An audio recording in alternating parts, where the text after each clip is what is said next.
जिस तरफ हम जा रहे हैं, अगर हम इस बर्बादी को यहीं नहीं रोकेंगे, इस पर अंकुश नहीं लगाएंगे, तो हम बहुत मुश्किल में फंस जाएंगे। देखिए, 1950 के दशक में एक घोटाला हुआ था, जीप स्कैम। उसमें देश को 52 लाख रुपयों का नुकसान हुआ। उस वक्त के हिसाब से एक बड़ी रकम थी, पर फिर भी आप देखिए कि 52 लाख में कितने जीरो होते हैं।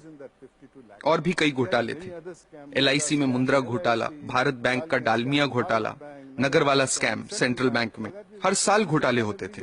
सोचने वाली बात यह भी है कि सब घोटाले तो बाहर भी नहीं आते हैं। 100 में से कोई 1 या 2 ही जनता के सामने आ पाते हैं। अब 2010 पे आते हैं। कॉमनवेल्थ गेम्स, 70,000 करोड़ का घोटाला। 2G scam, 1,76,000 crore. 2012 पे आइए, कोलगेट घोटाला, 1,86,000 करोड़।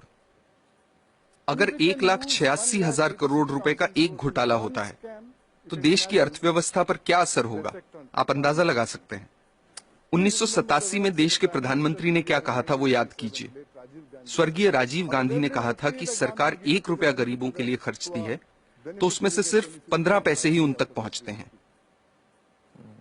कुछ वक्त पहले कर्नाटक में हमने पढ़ा कि गरीबों को 1 रुपए किलो चावल देने की घोषणा हुई है, जिसके लिए सरकार एक मोटी रकम खर्च कर रही है।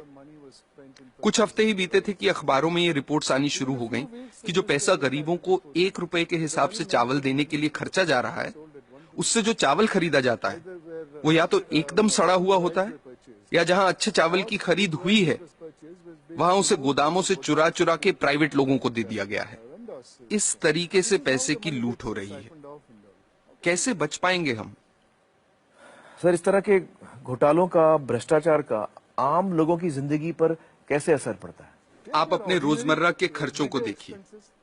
पिछले साल के मुकाबले इस साल कितनी महंगाई है, क्योंकि जो पैसा देश के विकास के लिए रखा गया है, जिसे देश की प्रगति के लिए इस्तेमाल में लाना चाहिए, वो पैसा 85% चुरा लिया जाता है। देश के प्रधानमंत्री ने कहा था, मैं नहीं कह रहा, मेरे अंदाजे से तो अगर 1988 में 1 रुपए में 15 पैसे ही सही जगह पर पहुंचते थे, तो आज 5 रुपयों में से 15 पैसे पहुंचेंगे। ये हो रही है हमारी तरक्की। हम लोग, आप हेल्थ केयर को लीजिए। सरकारी अस्पतालों को काफी नजदीक से मैंने देखा है कि वहां क्या हो रहा है। मैं आपको एक मिसाल देता हूँ। 2010 में एक गांव की महिला डिलीवरी के लिए सरकारी अस्पताल आई। उससे पैसे मांगे गए, उसके पास पैसे नहीं थे। अस्पताल ने साफ इनकार कर दिया। महिला के साथ जो व्यक्ति था, वो पैसों का इंतजाम करने गांव भागा। फिर अस्पताल वालों ने महिला को कहा कि यहाँ मत बैठो, बाहर जाओ। वो बेचारी उस हालत में सड़क पार करके बाहर बस स्टॉप पर जाकर बैठ गई। जब तक पैसों का इंतजाम होता, बाहर उसी बस स्टॉप पर उसकी डिलीवरी हुई। ये किस तरह के समाज में जी रहे हैं हम? मुझे लगता है कि लालच तो एक बात है, लेकिन लालची होने के साथ साथ हम अपनी इंसानियत भी पूरी तरह से खो रहे हैं।